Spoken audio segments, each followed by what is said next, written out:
So, Philip Rivers is undergoing concussion protocol after self-reported concussion symptoms. Let's talk about it. First thing I want to start off, there may or may not already be a decision on Philip Rivers' status going on to this Sunday when this video comes out, so we'll see if I'm quick enough.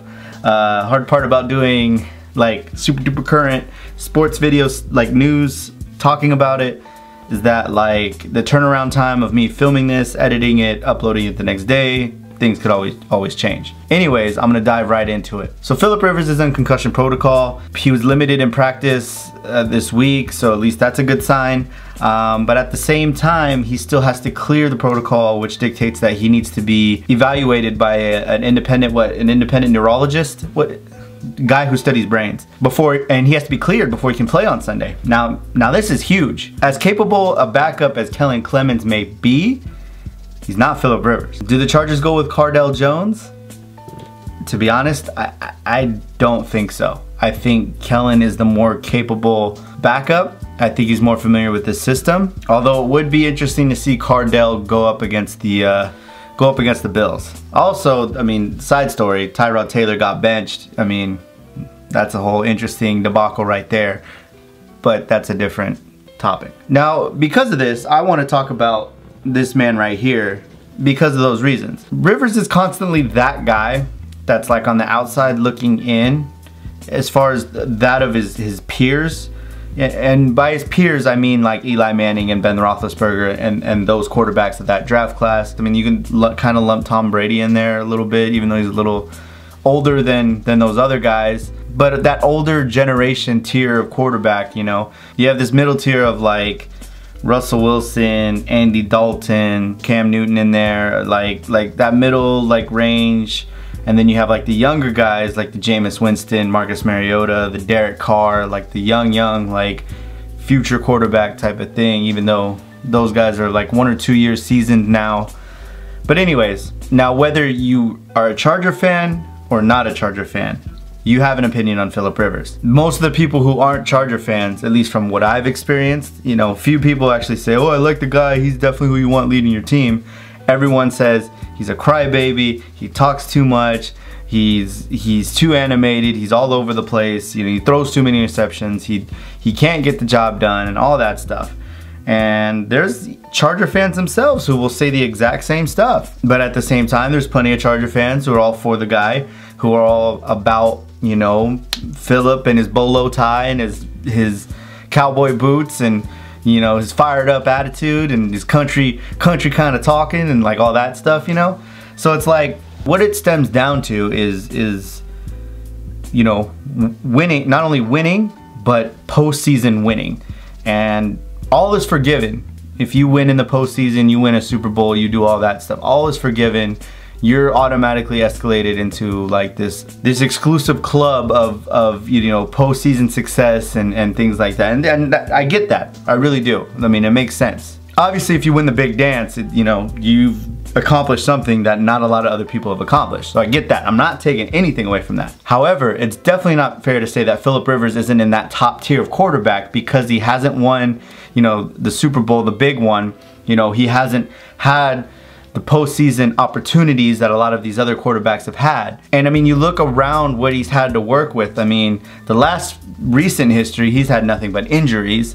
This year, the team is just significantly underachieving. There's no injury excuse, it's just the team is significantly underachieving, whatever that reason may be. And before then, I mean, he was probably on one of the greatest Charger teams ever when, you know, LT broke the record and they had that big old run, and then even when he tore his ACL against the Colts in the playoffs, and Billy Volek led the charge, and pun intended, Billy Volek led the charge, finished off the game, got us to the AFC Championship, and Philip Rivers played the game on a torn ACL against Tom Brady. Now, there are no shortage of great things Rivers has done and accomplished. And I mean, you look at the stat line, I mean, I know this past Sunday, he passed Warren Moon for 8th all-time completions. I mean, the dude is just moving up the top tier ranks and coming after those top guys in regards to all the record books. By no means is he overrated, is he a pushover, is he any of those things. I'm not saying he's completely free of any loss or shortcomings or underachieving for the Chargers. I mean, he's there are a number of games you can lump him right into the blame, if you will. My personal opinion, as a Charger fan, I'm 100% behind Phillip Rivers. I think he has the tools necessary to get it done. His biggest weakness is that he is not a mobile quarterback. He can't run. He looks like Woody from Toy Story trying to run across the field. But at the end of the day, I think he's proven he's a more than capable quarterback. And, you know, not to fire shots at the Chargers organization, they really have not given him enough to work with, period. Is this year, I know his numbers aren't what they usually are, is this year the beginning of his decline?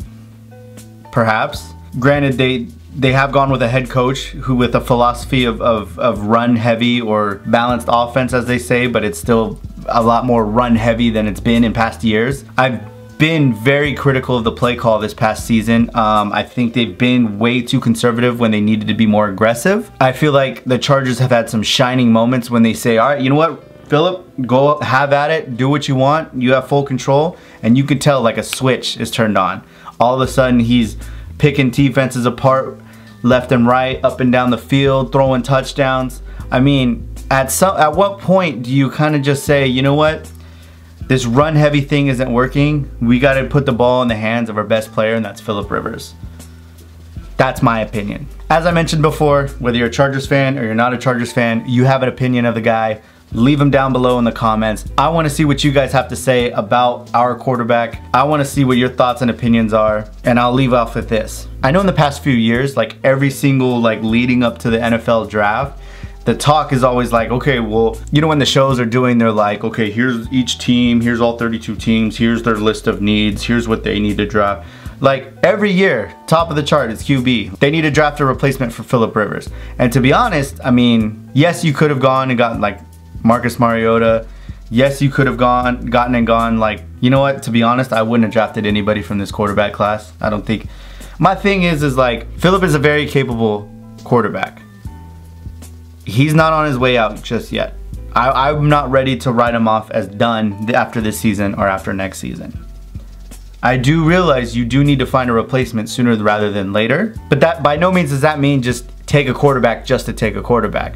This year, I honestly don't think anyone was worthy enough of going after rather than fulfilling some other needs like a wide receiver, a couple O-linemen for the future, a couple defensive guys for the future as well. Like, nobody took precedent to like, you know what, this quarterback is so good we can't pass on him. Like, I've been 100% happy with all the draft picks made in the last couple years. Whether or not they pan out is another thing.